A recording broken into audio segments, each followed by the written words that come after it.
माननीय सदस्य, माननीय अध्यक्ष,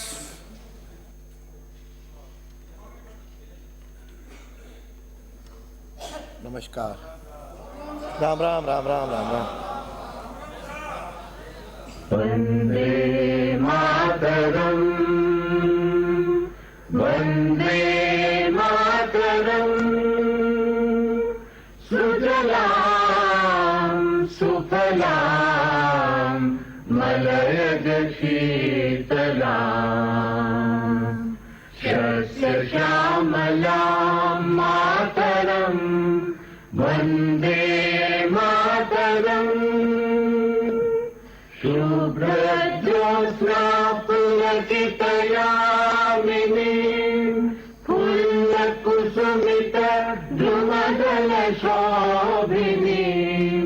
सुहासिनीं सुमधुरभाषिणीं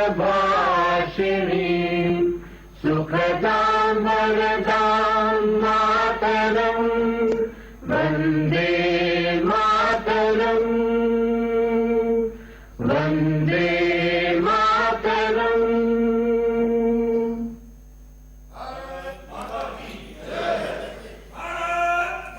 एक मिनट शुरू तो करें, शपथ कार्यवाही हो जाए फिर आपकी बात। सर संविधान से जुड़ा हुआ है, बहुत इम्पोर्टेंट है। मैं आपका ध्यान संविधान के धारा 176 की तरफ आकर्षित करना चाहूँगा कि आज जो सदन हो रहा है ये राज्यपाल के अभिभाषण से शुरू होना चाहिए। एक तरफ पूरे देश के अंदर आपने देखा होगा संविधान को कमज़ोर करने की बात चली, उसके बाद नया सत्र शुरू हुआ। एक मिनट बात सुनिए। बैठो, मैं करता हूँ, आप बैठिए। मैं अरे माननीय सदस्य आसन पाओ पे। माननीय सदस्य, आपके नेता खड़े हुए हैं, फिर बीच में बोल रहे हो। ये मेरा काम है, ये काम मेरा है, आपका नहीं है। ये काम मेरा है, मेरा काम आपको करने की जरूरत नहीं है। मैं इसका उत्तर देता हूँ। माननीय अध्यक्ष जी, पहले शपथ है, पहले आप अध्यक्ष जी, मेरी बात में ये व्यवस्था का प्रश्न है। आपको बोलने का अवसर दूंगा, आपको बोलने का, नहीं, इसके बाद आप शपथ करा लेना। आपको बोलने का अवसर दूंगा। नहीं, ये संविधान से जुड़ा हुआ मामला है। शपथ होगी, बात सुनिए। आज संविधान को नहीं माना जा रहा है, इसकी व्यवस्था में दूंगा। संविधान की बड़ी किताब लगाकर मोदी जी के, आप राज्य व्यवस्था, मोदी जी उसके आगे लड़त कर रहे हैं और यहाँ संविधान को खत्म किया जा रहा है। संविधान के अंदर, शपथ, संविधान के अंदर ये व्यवस्था दी गई है। कोई भी सत्र शुरू होगा, नया सत्र जब भी शुरू होगा, राज्यपाल का अभिभाषण से शुरू होगा। आपकी बात को खारिज करता हूं, उत्तर देता हूं। आप संविधान की पालना करवाइए। आप राजो, अध्यक्ष जी मेरी बात सुनिए। आप मेरी बात सुनिए, आप मेरी बात सुनिए। अरे इसका उत्तर देता हूं। आप राजो, आप राजिए, सदन की बैठिए, सदन की कार्रवाई चलने दीजिए। आपकी बात का उत्तर आएगा, आपकी बात का उत्तर आएगा। आप राजो, माननीय अध्यक्ष महोदय, माननीय अध्यक्ष महोदय, आप राज्य, माननीय सदस्य शपथ। माननीय अध्यक्ष शपथ होगी आपकी बात, पहले शपथ होगी। मैं इस बात का स्पष्ट जवाब देने सरकार तैयार है। विधि अनुसार, कानून के अनुसार, आर्टिकल 176 के अनुसार कार्रवाई हो रही है। मंत्री जी, राज्यपाल का अभिभाषण एक बार होता है, वो इस विधानसभा में हो चुका है प्रारंभ में, दोबारा नहीं होता है। आप विधान को पढ़िए, ये मैं पढ़ के सुनाऊं। मैंने पढ़ी है। अगर कानून की गलत व्याख्या कर रहे हैं या तो पढ़ते नहीं है, व्यवस्था दे रहा हूं, जानबूझ के गलत जवाब देते हैं। इसकी व्याख्या कर दीजिए। आप बैठिए, मैं बता रहा हूँ, आप सुनिए। मैंने खुद ने पढ़ा है। मैं जवाब देने को तैयार हूँ, आप सुनिए। हमारी सरकार जवाब देने को तैयार है। गलत बोल रहे हैं, उत्तर सुनिए। कानून की गलत व्याख्या है, कानून की जानकारी के अभाव में कहा जा रहा है एतराज। ये जो एतराज दिया वो कानून की जानकारी के अभाव में है।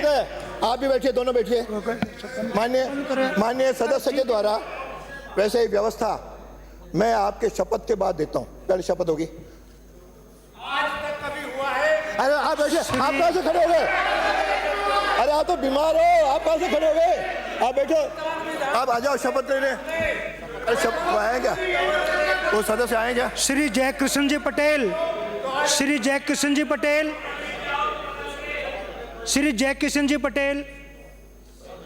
नहीं आए। नहीं है? आप बैठिए, मैंने आपको अनुमति दे दी, हो गया, अब हो गया, व्यवस्था हो गई, होगा।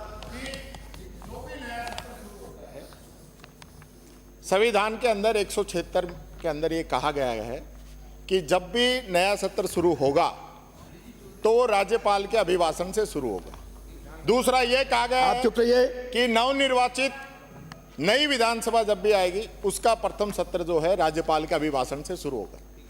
आपने अभिभाषण शुरू कराया, पिछली जो विधानसभा आपने बुलाई दिसंबर के अंदर, और दिसंबर के अंदर जो विधानसभा आपने बुलाई जिसमें माननीय सदस्यों की शपथ हुई, और उसके बाद 19 जनवरी को राज्यपाल महोदय का अभिभाषण हुआ, और उसके बाद में मार्च में आपने सत्रावसान कर दिया। वो जो सत्र आपका था वो दिसंबर का था, आपने उसका बीच में सत्रावसान नहीं किया, वो कंटिन्यू चला है। हो गई बात। ये संविधान को चैलेंज करने वाली बात। जवाब दे रहे हैं, जवाब मिल रहा है। इससे पहले भी, अरे आपका जवाब दे रहे हैं। इससे पहले भी ऐसा उदाहरण आया है। आप बात तो सुनिए, आप बात सुनिए, आप चुप रहिए। आप बात आज पहले ही दिन मेरे को कठोर कार्रवाई के लिए मजबूर न करें। कान खोल के सुन ले, मेरे को कठोर कार्रवाई के लिए मजबूर न करें। आपने बोल दिया, उत्तर सुनिए। नहीं, इससे पहले भी मुझे ध्यान आ गया। इससे पहले भी 93 के अंदर सेम स्थिति हुई थी। दिसंबर 31 को विधानसभा बुलाई गई, राज्यपाल महोदय का अभिभाषण हुआ, और उसके बाद दोबारा फरवरी के अंदर भी राज्यपाल महोदय का अभिभाषण हुआ है। आप इसका एग्जामिन करवाइए। सही बात मैं आपसे कहना चाहूंगा, हम संविधान की लड़ाई लड़ने के लिए आए हैं। आपकी बात आ गई। संविधान की लड़ाई लड़ने के लिए आए हैं। ये आज की जो बैठक है ये संवैधानिक है। मंत्री बोलिए, ये बैठक है संवैधानिक है। बात हो गई। ये बैठक संवैधानिक का जवाब सुन लो, माननीय प्रतिपक्ष, संविधान का जवाब सुन लो। सुनिए, उत्तर हो गई। जवाब सुन लो, अभी जवाब सुन लो, संविधान का जवाब। डोटासरा जी विपक्ष माननीय दे रहा हूं। बैठिए। आपको कहना जाए, फिर मैं व्यवस्था देता हूँ। आपकी बात हो गई। पहले मेरे को सुने। अरे कानून मंत्री उत्तर तो देगा। माननीय अध्यक्ष महोदय, अरे आपकी बात आ गई ना, बोलिए। माननीय अध्यक्ष महोदय, अरे दोबारा आवश्यकता होगी तो दोबारा बिना अनुमति के बोलना संवैधानिक है। अरे बिना आसन की अनुमति के बोलना। माननीय अध्यक्ष महोदय, माननीय अध्यक्ष महोदय, शांति से। संविधान का आधार लेके माननीय इस तरह का गलत इंटरप्रिटेशन, कानून के विरुद्ध इंटरप्रिटेशन, या तो जानकारी नहीं है या जानकारी होते हुए जानबूझकर छिपाया गया है। 176 पढ़िए, मैं बता रहा हूँ, सुनो ना, अभी पढ़ रहा हूँ, ये लो, यही पढ़ रहा हूँ, यही पढ़ रहा हूँ। अब मैं व्यवस्था दे रहा हूँ। अब आगे दोनों की बात आ गई। पूरी निवेदन कर दूं। ये द्वितीय सत्र है, ये जो नोटिफिकेशन हुआ है इसमें द्वितीय सत्र है, पहला सत्र नहीं है। पहला स्पीकर है, दूसरा से आपका सदन राज्यपाल का विशेष अभिभाषण। राज्यपाल विधानसभा के लिए प्रत्येक साधारण निर्वाचन के पश्चात, जनरल इलेक्शन के बाद में, प्रथम सत्र के प्रारंभ में, प्रथम सत्र नहीं, ये द्वितीय सत्र है, प्रथम सत्र के प्रारंभ में और प्रत्येक वर्ष के प्रथम सत्र के प्रारंभ में विधानसभा, यही पढ़ रहा हूं, सुनो, अरे सुनो, अरे सुनो पहले, अरे ये सुनो, सुनने की क्षमता ही नहीं है, ये नहीं है, सुनो, अरे सुनो, सुन लो, साहब सुनते नहीं, मेरे भाई साहब सुने, सुनिए। मैंने पढ़ ली भाई। प्रत्येक सत्र के प्रारंभ में विधानसभा या विधानसभा वाले राज्य दिशा में समावेश सदनों का अभिभाषण विधानमंडल के आह्वान किया जाएगा।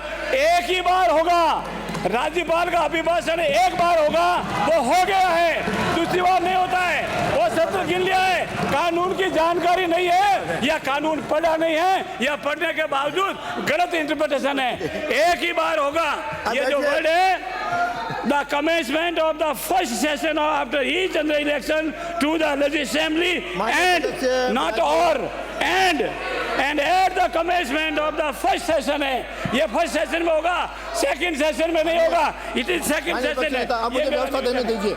अब मैं व्यवस्था दे रहा हूँ, आपका भी विषय आ गया, इनका भी आ गया, दोनों का रिकॉर्ड पे आ गया। अब मैं व्यवस्था दे रहा हूँ। एक मिनट बात सुनिए, लोकसभा में तो स्पीकर बंद करते हो आप, यहाँ भी मेरा स्पीकर बंद करने लगे। मैं व्यवस्था दे रहा या तो बोलने तो दीजिए हमें। मेरा स्पीकर बंद कर देते हो, बार बार माइक बंद कर देते हैं हूँ। आसन पाओ आप राजा।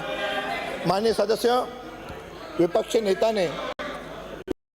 ने जो मुद्दा उठाया, हमारे संसदीय मंत्री ने भी कुछ रखा। दोनों को सुनने के बाद ये व्यवस्था है, हमेशा प्रथम सत्र के आरंभ में और प्रत्येक वर्ष तथा 2024 के प्रथम सत्र में संबोधन हो गया। 2024 का यह द्वितीय सत्र है, इसीलिए राज्यपाल के अभिभाषण की कोई आवश्यकता नहीं है। आगे बढ़िए। हो गई अध्यक्ष जी, व्यवस्था हो गई। हम आपकी बात मान लेंगे। व्यवस्था हो गई। मैं अध्यक्ष जी, अरे भाई रुको यार, अब बधाई। एक मिनट, हम आपकी बात मान लेंगे। एक मिनट, आप तो ये बता दीजिए, इस नए साल का पहला सत्र कब आपने बुलाया है? नए साल का नहीं होता है। आप प्रथम सत्र बता दीजिए, प्रथम सत्र आपने कब बुलाया है ये बता दीजिए। पहला आप बता दीजिए। सत्र दिसंबर में शुरू हुआ, जनवरी में समाप्त हुआ।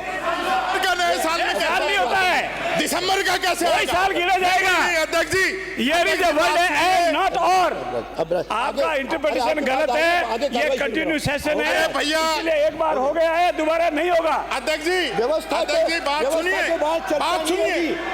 बैठिए। व्यवस्था के बाद माननीय व्यवस्था के बाद चर्चा नहीं होती है। आगे बढ़िए। बधाई संदेश सुनिए, आज चर्चा नहीं, दोनों का आ गया रिकॉर्ड में।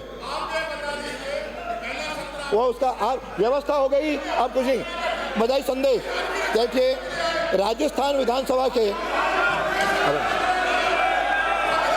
व्यवस्था हो गई। आप बैठिए, करिए, करो, करिए। अध्यक्षीय व्यवस्था के बाद ये आपका यह संसद अपमान है। अध्यक्षीय व्यवस्था के बाद कोई कार्रवाई करते हो, ये आपके सदन की गरिमा के खिलाफ है। ये सदन की गरिमा के खिलाफ है। ये सदन की गरिमा के खिलाफ है। इससे आप अखबार में छप जाओगे, लेकिन नियम नहीं बदलेंगे। आगे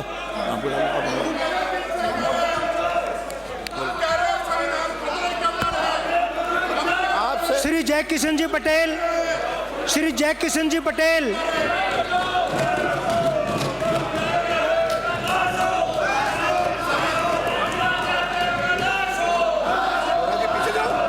पीछे जाओ। सबसे पहले आप निकाले जाओगे, मैं कह रहा हूं।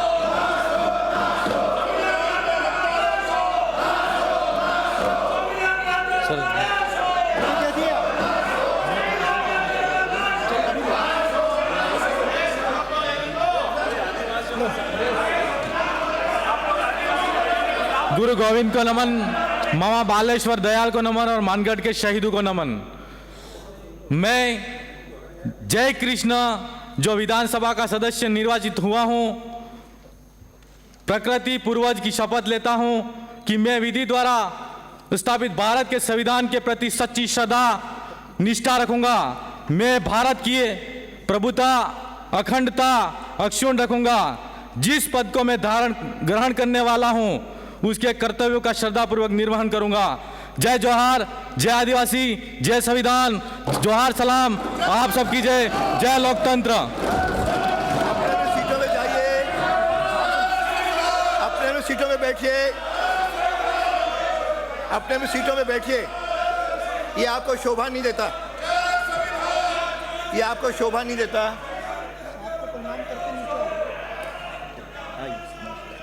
बधाई हो आपको।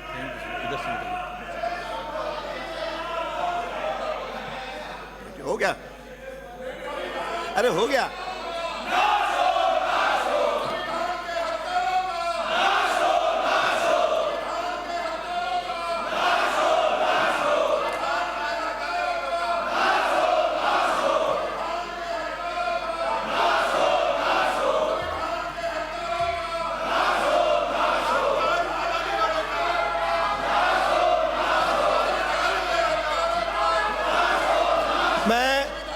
अपने को मर्यादाओं का पालन करना है। मैं एक बार पुनः आप सबसे अपील करता हूं कि अपने सीटों में जाके बैठ जाइए, अपनी सीटों में बैठ जाइए। लास्ट करो, अपने सीटों में बैठ जाइए। बधाई संदेश।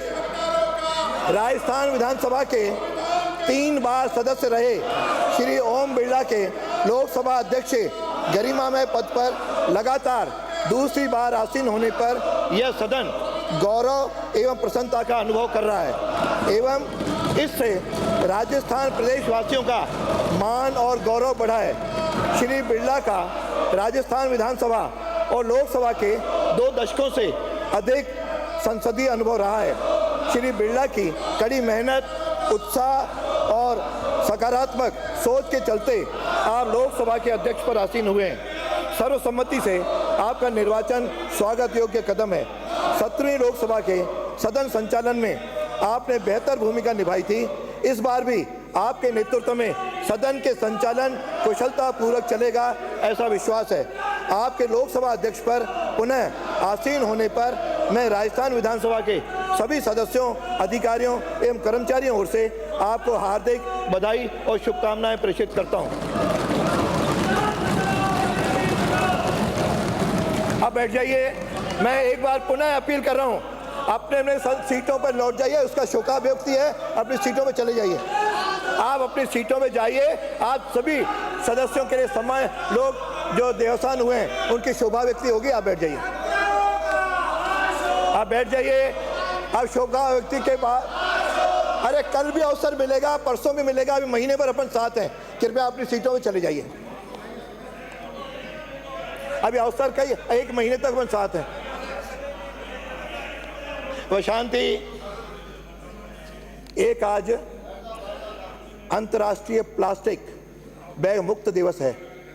अंतर्राष्ट्रीय प्लास्टिक बैग मुक्त दिवस के संकल्प का जो उद्देश्य है, प्लास्टिक बैग के पर्यावरणीय प्रभावों के बारे में जागरूकता बढ़ाना, व्यक्तियों, व्यवसायों और सरकारों को प्लास्टिक बैग के उपयोग को कम करने के लिए प्रोत्साहित करना है। ये आ गया, ये भी आपको आज प्लास्टिक का दिवस है। हम संविधान को बचाओ और प्लास्टिक जहां बन रहा है उन पर रोक लगाओ ना। ये प्लास्टिक बन कर रहा है। दे दी, संविधान की व्यवस्था दे दी मैंने।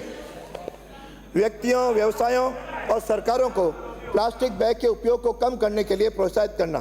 3, पुनः प्रायोज्य बैग, कपड़े के बैग और बायोडिग्रेडेबल बैग जैसे संधारणीय विकल्पों का बढ़ावा देना।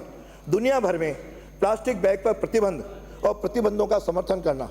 प्लास्टिक कचरे के पुनर्चक्रण और उचित निपटाने को प्रोत्साहित करना।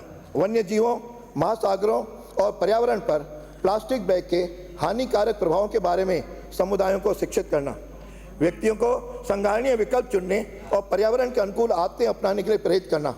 अर्थव्यवस्था और प्लास्टिक प्रदूषण मुक्त दुनिया में परिवर्तन का समर्थन करना। मेरा आपसे आग्रह है, 1 मिनट जो संकल्प लेना है, हम सब प्लास्टिक के, इसमें सबका कॉमन है, हम लेंगे कि आज अब अध्यक्ष जी हो गया। 1 मिनट, इनकी व्यवस्था व्यवस्था संविधान की बात थी, में चर्चा नहीं की। आपने शोकाभिव्यक्ति का कहा, हम बैठ गए। अध्यक्ष हैं आप शोकाभिव्यक्ति में बीच में प्लास्टिक कहां से घुसा दिया आपने प्लास्टिक कहां से ले आए? आज खड़े होकर अपन संकल्प लेंगे। माननीय आपसे निवेदन है, आप तो ये सरकार को एक मत हो जाओ। सरकार को शपथ दिला दो प्लास्टिक बनने नहीं देंगे। अरे आप तो बनेगा नहीं तो अपने आप यूज नहीं सरकार में रहे हो। ये खुद तो बनवाते हैं, खुद को बनवाते हैं, अपन से शपथ दिलाते हैं। अंतर्राष्ट्रीय प्लास्टिक बैग मुक्त दिवस के अवसर पर यह सदन संकल्प, संविधान बचा हुआ है, आप चिंता मत करो, संविधान बचा हुआ है। अरे संविधान बचा हुआ है। एक सब बोलेंगे आज अंतर्राष्ट्रीय, अरे माननीय मंत्री जी, ओ माननीय मंत्री जी, अरे आप मुझे जवाब दीजिए। अरे आज अंतर्राष्ट्रीय प्लास्टिक बैग मुक्त दिवस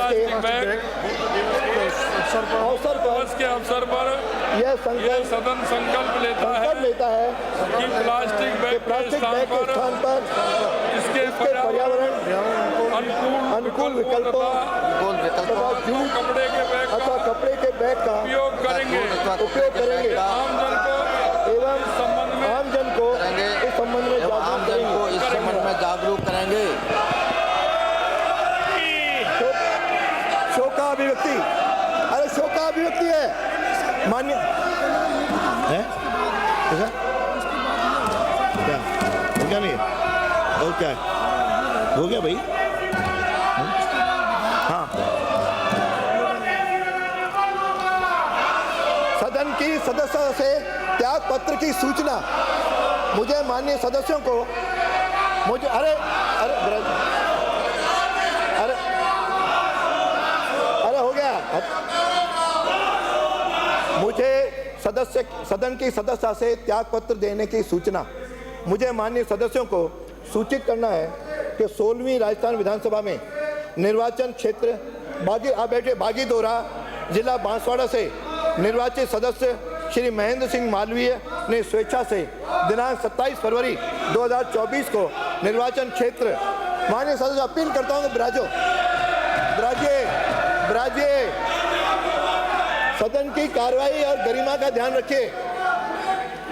महेंद्र सिंह मालवीय ने स्वेच्छा से दिनांक 27 फरवरी 24 को निर्वाचन क्षेत्र 84 जिला डूंगरपुर से निर्वाचित सदस्य श्री राजकुमार रोत ने लोकसभा सदस्य निर्वाचित होने के कारण दिनांक 14 जून 24 को एवं निर्वाचन क्षेत्र दौसा जिला दौसा से निर्वाचित सदस्य श्री मुरारी लाल मीणा निर्वाचन क्षेत्र देवली उनियारा जिला टोंक से निर्वाचित सदस्य हरिश्चंद्र मीणा निर्वाचन क्षेत्र झुंझुनू जिला झुंझुनू से निर्वाचित सदस्य श्री ब्रजेंद्र सिंह ओला तथा निर्वाचन क्षेत्र खींवसर जिला नागौर से निर्वाचित सदस्य श्री हनुमान बेनीवाल ने लोकसभा सदस्य निर्वाचित होने के कारण दिनांक 18 जून 24 को प्रक्रिया तथा कार्य संचालन संबंधित नियमों के नियम 173 के अंतर्गत राजस्थान विधानसभा की त्याग पत्र सदस्यता से त्याग पत्र दे दिया है। इनका त्याग पत्र स्वीकार कर लिया गया है। सदन की मेज पर रखे जाने पत्रादि।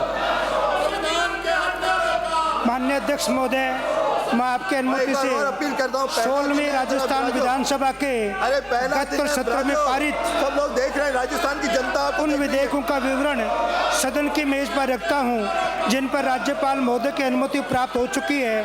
नंबर 1 राजस्थान विनियोग संख्या 1 विधेयक 2024 राजस्थान विनियोग लेखानुदान संख्या 2 विधेयक 2024 राजस्थान माल और सेवा कर संशोधन विधेयक 2024।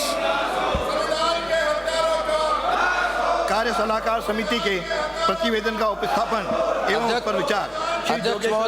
अध्यक्ष महोदय, मैं आपकी अनुमति से कार्य सलाहकार समिति के तृतीय प्रतिवेदन का उपस्थापन करता हूं।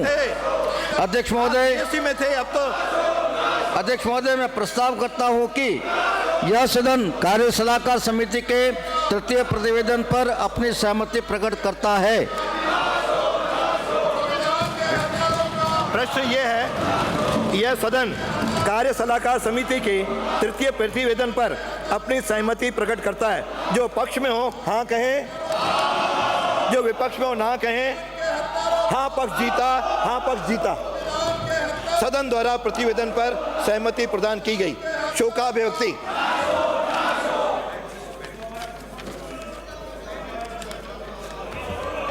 माननीय सदस्यगण,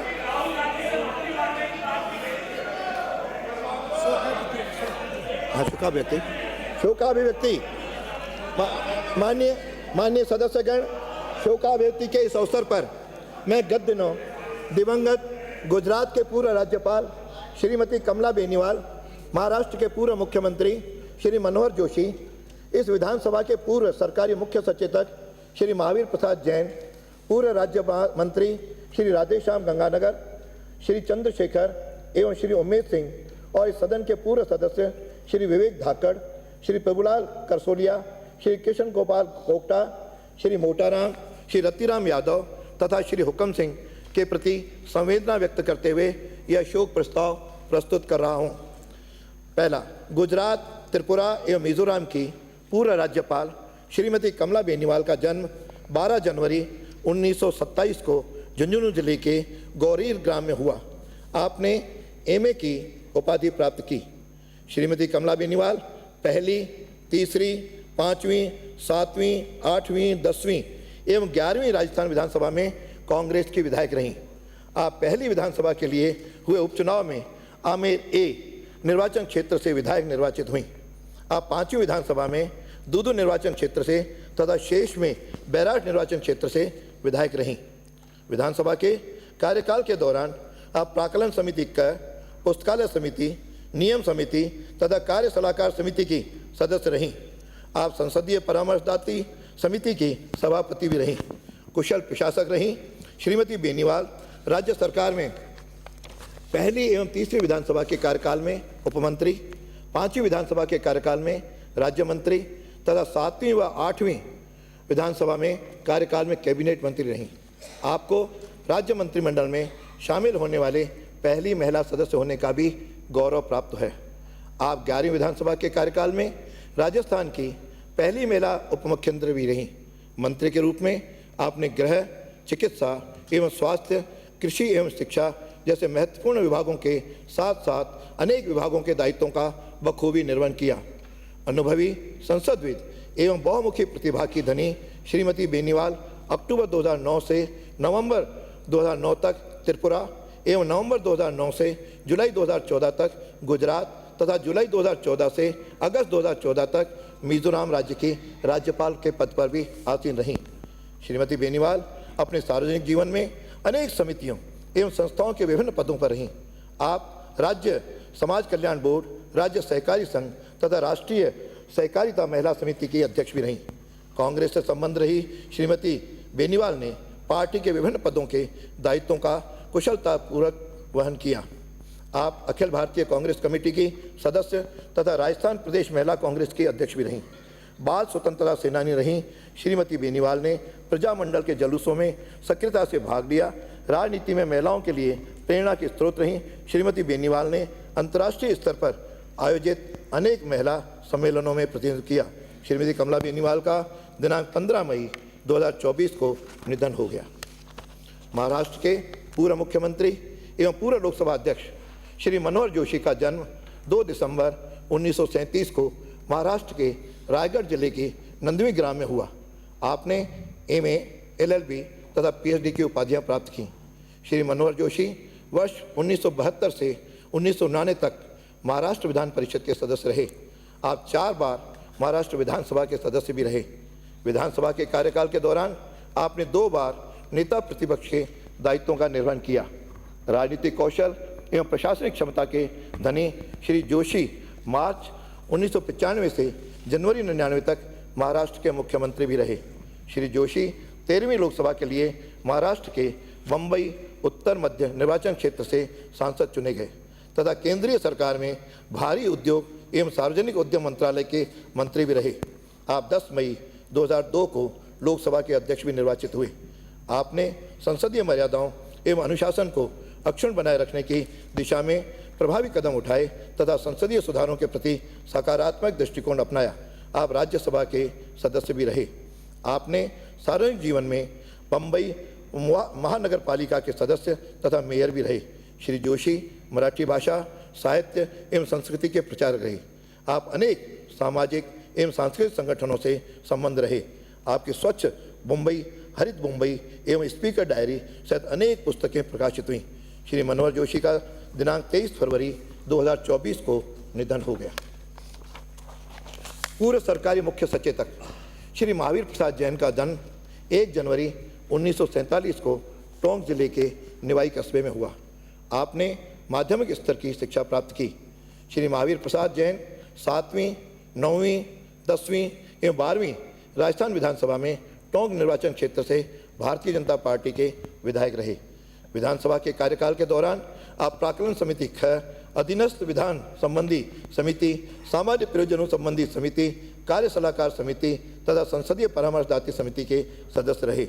आप गृह समिति के सभापति भी रहे। दीर्घ संसदीय अनुभव रखने वाले श्री जैन दिसंबर 1993 से नवंबर 1998 तक तथा जून 2004 से दिसंबर 2008 तक राजस्थान विधानसभा में मुख्य सचेतक रहे। आपने सार्वजनिक जीवन में नगर पालिका टोंक के उपाध्यक्ष भी रहे। श्री जैन कृषि उपज मंडी समिति के सदस्य तथा टोंक औद्योगिक संस्थान संघ तथा खुदरा विक्रेता संघ निवाई के अध्यक्ष रहे। भारतीय जनता पार्टी से संबंध रहे श्री जैन पार्टी के विभिन्न पदों पर रहे। राष्ट्रीय स्वयंसेवक संघ से जुड़े श्री जैन ने विभिन्न जन आंदोलनों में सक्रिय रूप से भाग लिया। आपातकाल के दौरान आपने जेल यात्रा भी की। श्री महावीर प्रसाद का दिनांक 24 फरवरी 2024 को निधन हो गया। पूर्व राज्य मंत्री एवं विधायक श्री राधेश्याम गंगानगर का जन्म 1 जनवरी 1939 को पाकिस्तान के बहावलपुर जिले के हासलपुर ग्राम में हुआ। आपने गंगानगर से माध्यमिक स्तर की शिक्षा प्राप्त की। श्री राधेश्याम 7वीं, 10वीं, 11वीं और 13वीं राजस्थान विधानसभा में गंगानगर निर्वाचन क्षेत्र से विधायक रहे। आप 7वीं विधानसभा में कांग्रेस आई, 10वीं एवं 11वीं विधानसभा में भारतीय राष्ट्रीय कांग्रेस तथा 13वीं विधानसभा में भारतीय जनता पार्टी के विधायक निर्वाचित हुए। विधानसभा के कार्यकाल के दौरान आप प्राक्कलन समिति क एवं ख, नियम समिति, राजकीय उपक्रम समिति, गृह समिति एवं पुस्तकालय समिति के सदस्य भी रहे।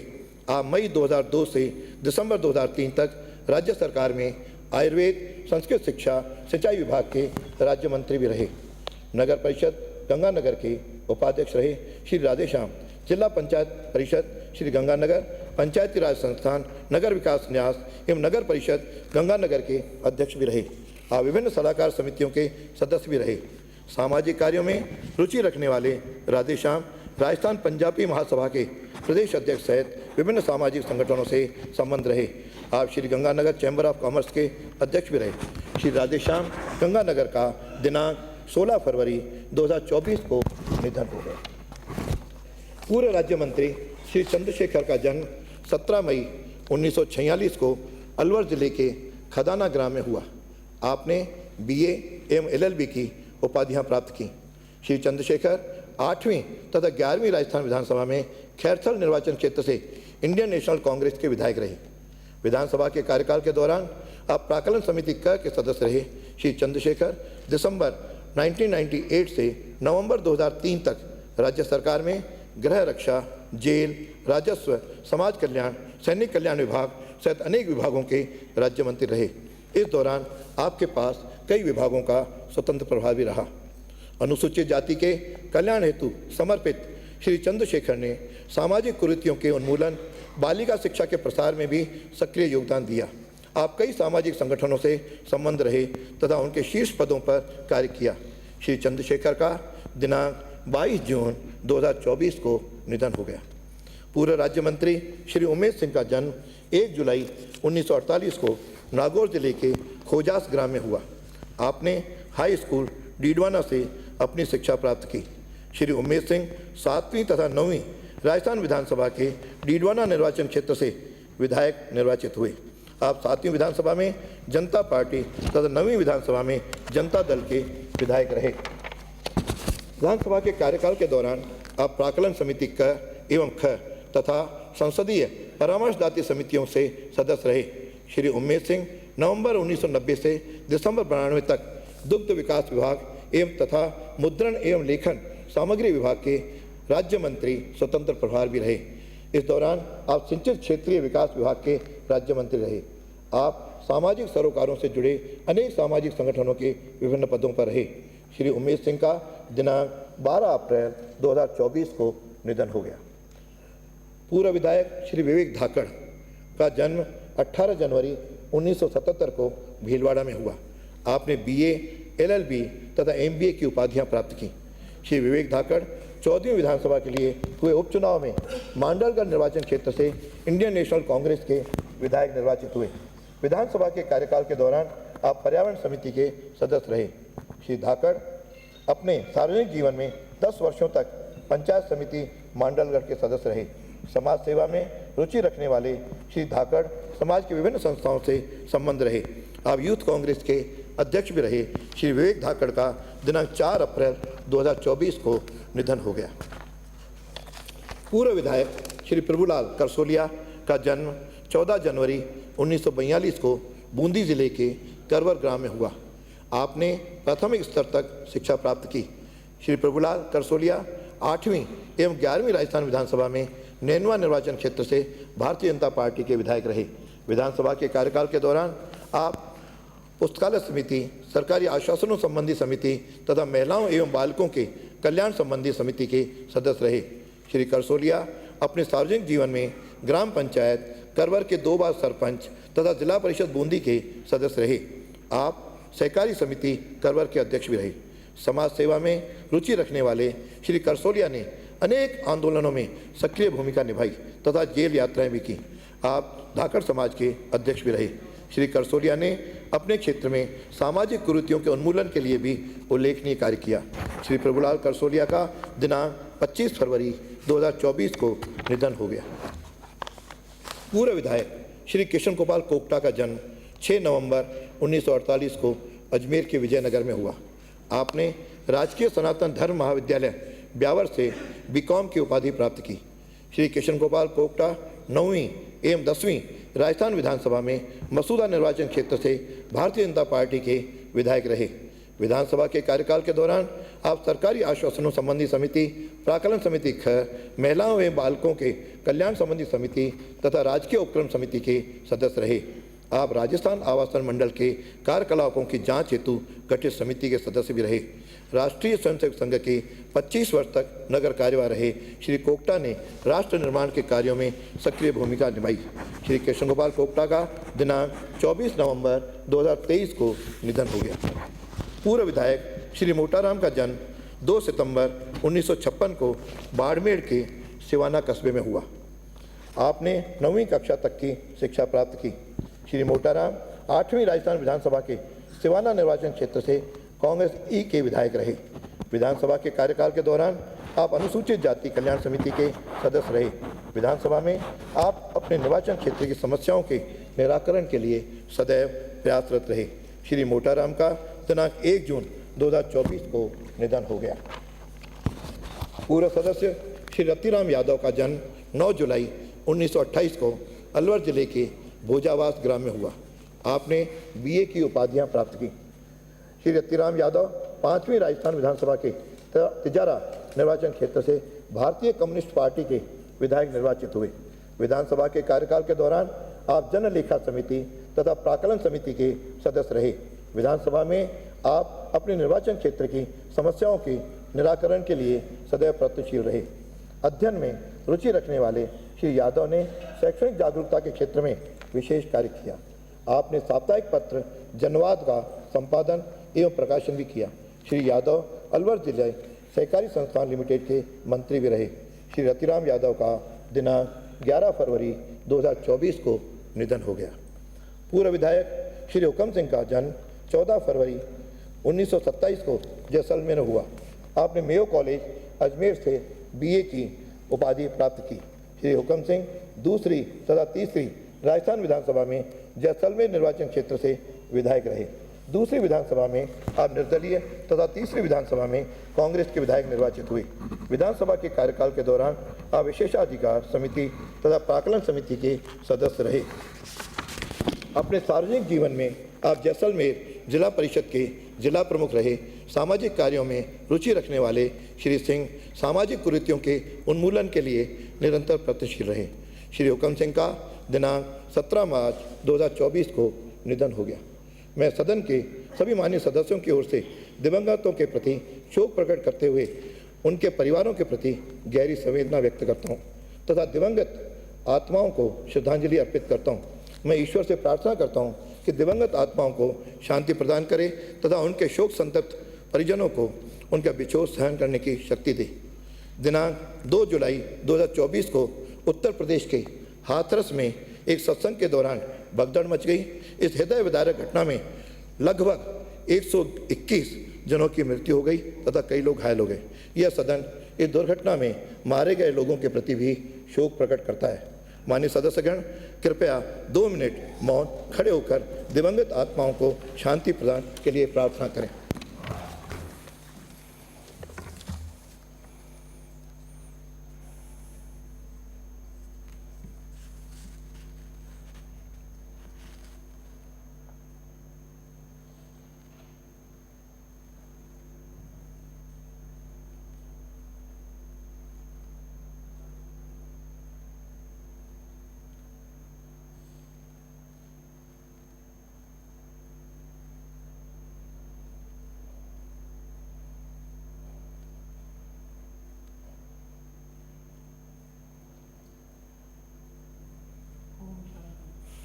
सदन की कार्रवाई कल प्रातः 11 बजे तक स्थगित की जाती है।